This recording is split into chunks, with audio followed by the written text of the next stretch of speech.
এখন থেকে কম্পিউটারের যুগ শেষ। আপনার হাতের ফোন থেকে এখন আপনারা যে কোনো ডকুমেন্ট স্ক্যান করে নিতে পারবেন পিডিএফ এবং জেপিজি মোডে। তার জন্য আপনাদের ফোনে একটি অ্যাপ ইনস্টল করতে হবে। প্লে স্টোরে গিয়ে আপনারা আপনাদের ফোনে প্লে স্টোর ওপেন করবে। তারপরে এখানে আপনার সার্চ করে নিতে হবে অ্যাডব স্ক্যান। এখানে আমি সার্চ করে নেব ADOBE Adobe scan SCAN scan. এই লিঙ্কটি আমি ভিডিও ডিসক্রিপশন বক্সে দিয়ে দেবো অ্যাপটির। সেখান থেকে আপনারা এখানে ডাইরেক্ট এসে ডাউনলোড করতে পারবে। তো এই অ্যাপটি আমরা এখান থেকে ডাউনলোড করে যেহেতু আমার ডাউনলোড করা আছে তার জন্য ওপেনে ক্লিক করব। এই অ্যাপটি দেখে নাও। এই অ্যাপটিও ইনস্টল করতে হবে শুধু এটি। এই অ্যাপটি থেকে আপনারা ডাইরেক্ট যে কোনো ফাইল পিডিএফ এ স্ক্যান করতে হবে। দেখো আমি স্ক্যান করে একটি দেখিয়ে দিচ্ছি। ওপেন করে নিলাম। এই আমি প্যান কার্ড দিয়ে স্ক্যান করব। শুধু ক্যামেরাটা ওপেন করব, কোথাও ক্লিক করব না, অটোমেটিক নিয়ে নিবে।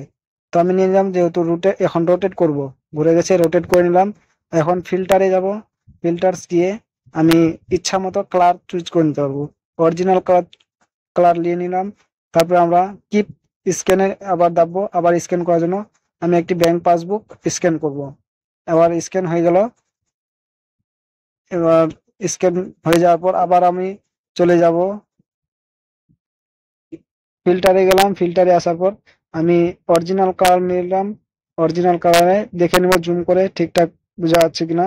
দেখো একটুও ফাটছে না, ফোন থেকে একদম ডাইরেক্ট স্ক্যান পিডিএফ একদম। তারপরে আমি আবার আমার কিছু স্ক্রিনশট আছে সেগুলো সিলেক্ট করে নিলাম। কিপ স্ক্যানে ক্লিক করে সেটিও কালার আবার ফিল্টার গিয়ে কালার চুজ করে নিলাম।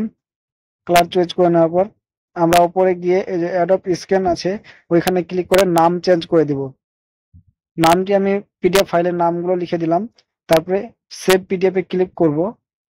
সেভ পিডিএফ এ ক্লিক করার পর পিডিএফটি হয়ে গেছে। এখানে দেখে নিলাম কত কেবির মধ্যে হলো। এখন এডিট করার জন্য আমি যদি পিডিএফ পেজ এদিক ওদিক মানে উপরে নিচে করতে চাই তাহলে আবার মডিফাই ক্লিক করব।